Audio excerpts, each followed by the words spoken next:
We have a lot to get to. Lindsay? Vice President Harris, in your last run for president, you said you wanted to ban fracking. Now you don't. You wanted mandatory government buyback programs for assault weapons. Now your campaign says you don't. You supported decriminalizing border crossings. Now you're taking a harder line. I know you say that your values have not changed. So then why have so many of your policy positions changed? So my values have not changed, and I'm going to discuss at least every point that you've made. But in particular, let's talk about fracking because we're here in Pennsylvania. I made that very clear in 2020.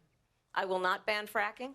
I have not banned fracking as Vice President of the United States. And in fact, I was the tie-breaking vote on the Inflation Reduction Act, which opened new leases for fracking. My position is that we have got to invest in diverse sources of energy so we reduce our reliance on foreign oil. We have had the largest increase in domestic oil production in history because of an approach that recognizes that we cannot over-rely on foreign oil. As it relates to my values, let me tell you, I grew up a middle-class kid raised by a hardworking mother who worked and saved and was able to buy our first home when I was a teenager.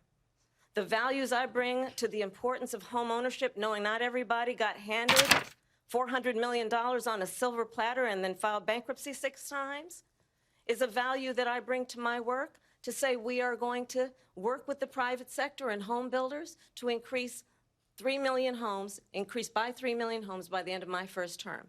My work that is related to having a friend when I was in high school who was sexually assaulted by her stepfather. And my focus then on protecting women and children from violent crime is based on a value that is deeply grounded in the importance of standing up for those who are most vulnerable. My work that is about protecting Social Security and Medicare is based on long-standing work that I have done, protecting seniors from scams. My values have not changed. And what is important is that there is a president who actually brings values and a perspective that is about lifting people up and not beating people down and name-calling. The true measure of the leader is the leader who actually understands the strength is not in beating people down, it's in lifting people up. I intend to be that president.